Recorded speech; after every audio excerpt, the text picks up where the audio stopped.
Knockout Legends in the building. Like, comment and subscribe. So I was just looking at a few YouTube videos, and then I came across this video by ES News, and he was interviewing Alexis Rocha. So I'm going to play the audio and then I'm going to get back into it. But anyway, so with no further ado. Just because you're the only guy that can answer this question honestly. What's up? You sparred Canelo. Yeah. You sparred Crawford. Okay, so Canelo took it easy on me because I was 17. He knew that I was still in high school. I got the day off high school, so they told him that. There was times when he went very hard. I felt those shots. And he wasn't even trying. He wasn't even trying. He was also really heavy at the time at the camp. He's a great dude, by the way. Canelo's the best. Oh, super humble guy, you know. I was very fortunate to be with him, to help him a little bit for the Kirkland fight. But I wouldn't say me and Canelo went toe to toe. Okay, you shared a ring with him. Is that fair? You saw close what he could do. I can see what he can do. You sparred Crawford. Break down their Crawford. With Crawford and Canelo? Yes, I think Canelo destroys him, knocks him out, style like he did with Amir Khan. That's my opinion. Terence Crawford, yes, there is weight classes for a reason. Canelo is a lot bigger. Crawford has that. He also has a good size to him where he has that good size and he has that reach and he has that boxing IQ. That's the most important thing when it comes to a boxing game is the IQ. You know, I think Crawford will hold his own very good in that fight. But I will lean a little bit more towards Canelo given the fact that he's more experienced and he's been in there with bigger guys. 30-pound difference. Is it 30-pound difference? Something like that. Canelo a 20-pound difference. No, fight night. Fight night, yeah. Canelo's going to be like 180 something. He'll be 180 something, yeah. Going to be what? 150, 175. Yeah. And also the power. A guy that big and Canelo's very smart. Very so best feints in boxing. Yeah. I don't know. To me, it looks like one-sided, like a payday, but you know both of them. And so you got Canelo in that fight? Oh, easy. One hand, one leg, one eye. Oh shit, dang. I mean, Canelo's the best of the best. Yeah, best of the best. He's also getting a little older. I don't think. Okay. Canelo drops his opponent, then he takes the foot off the gas pedal. He's a nice guy. Last two fights. Yeah. Crawford looked really bad with Madrid, but I know Madrid was good. I think Madrid was one of the best talented 154-pounders out there. You got to give him credit because no one knows of Israel Madrid, but if you see him and pay attention to him, you see the awkwardness, you see the strength. That guy looks freaking strong.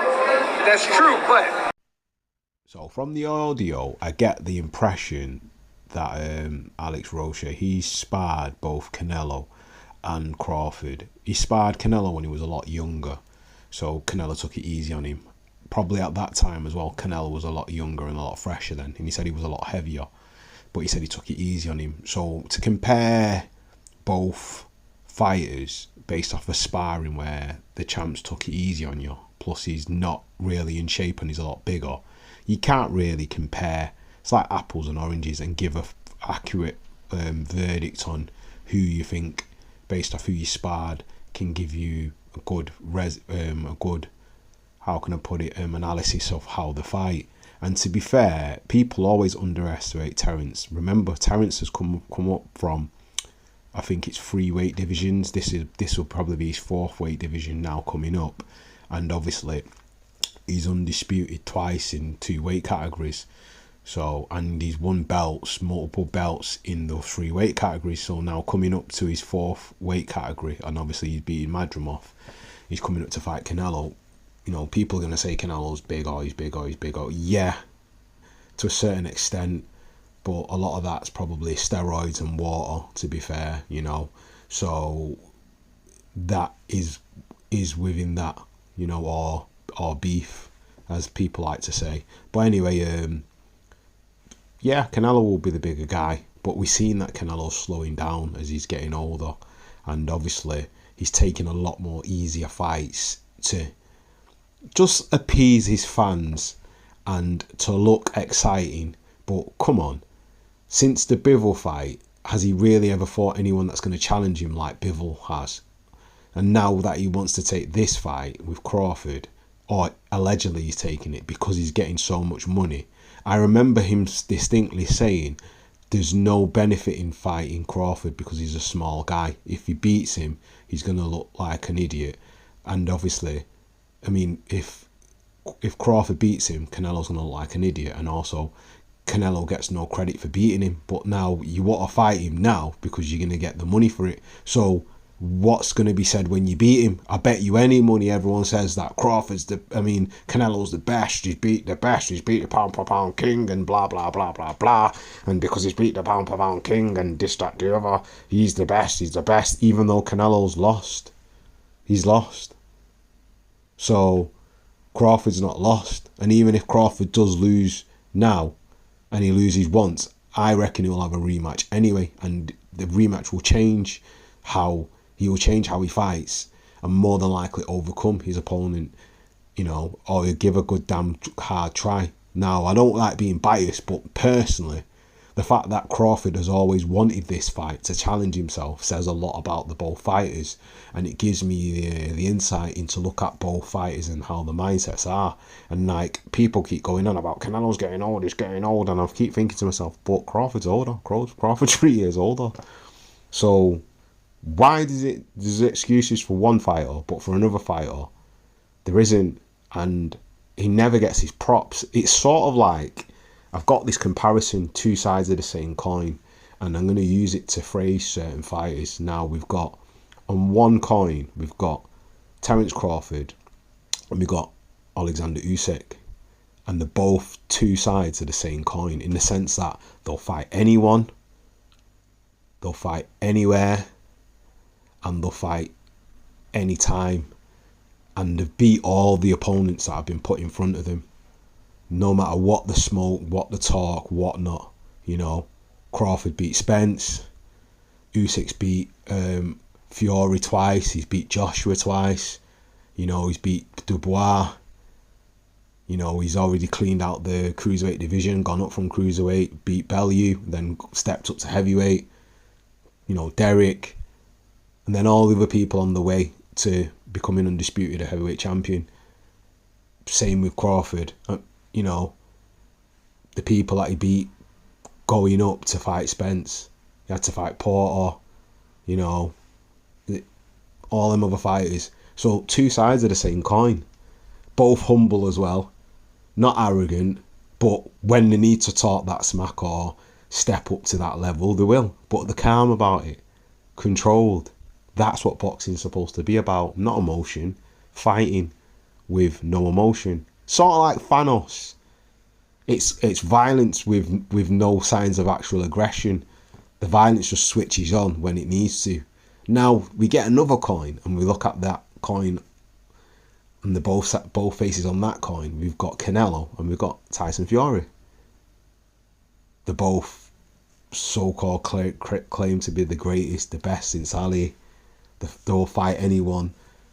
They're this, that, and the other. But both fighters, at times in their career, have avoided other fighters and don't want to fight them. Only when money has been put on the table and they've been offered exorbitant amounts of money to the point where it's ridiculous and you're not even going to make any money as a promoter or even as a pay-per-view platform, that it benefits the fighter to the point that they're the only one that benefits. That, and don't get me wrong, I'm not saying boxers shouldn't get the value. Yeah, you get your value, what you're worth, but you have to show that worth by fighting everyone and anyone and the best in your division, and not avoiding people and playing mind games and ducking out. Now, everyone's followed the Floyd Mayweather blueprint. That's what works. But the thing that I don't understand is, what I don't get about people following that blueprint is, remember, Floyd was Pretty Boy Floyd, and he fought everyone. When he moved up to the next weight division what he was in and he become Money Mayweather, he had to be more defensive because he got older, he slowed down. Obviously your boxing style is going to change, and obviously he had injuries. He couldn't bang like he used to, so obviously his style, it reflected how he changed. But he still beat Canelo, and everyone was saying Canelo's going to do this to him, do this to him, and do that. And Canelo learned off Floyd. He learned the blueprint of how to self-promote and make money, and also learnt the blueprint of how to, be elusive without actually exerting too much energy in the ring. Fury, again, same thing, I suppose, from Deontay Wilder. The Deontay Wilder fight, he's taught him how to, pick his opponents, make it kind of easy to make it look like he's good, you know, beat opponents that he'll look good against, you know, hype himself up to the public, to the point that, you know, you're selling the public a dream. Same with Canelo. So again, we're seeing two sides of the same coin, and it's a bit sad really with boxing, because when you look at this interview and you look at what ES is saying, Ellis Hetback, you just see pure hate for Crawford. And to me, you know, it's that tribalism in boxing where it's not even about how good a fighter is. It's about what camp you're with and what you see when you look at certain people. And you've got this opinion because that's the camp you rock with. Not that the person's got superior skills, or you think they've got this equipment or tools and this fortitude to do what they need to do to win a fight. It's just, I'm going to hate on this person because of this reason. And maybe it's because Spence got beat as well and he rocked with Spence. So I don't know. But anyway, if you're interviewing someone, you should be a little bit unbiased in the way you are when you're interviewing them, not coercing them into hating on another fighter. And props to Alex Rocha, because he didn't, you know, kind of fall for it. He gave his honest opinion.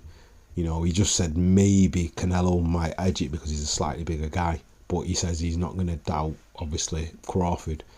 And obviously, Canelo wouldn't be taking the fight if there wasn't a risk that he wouldn't win.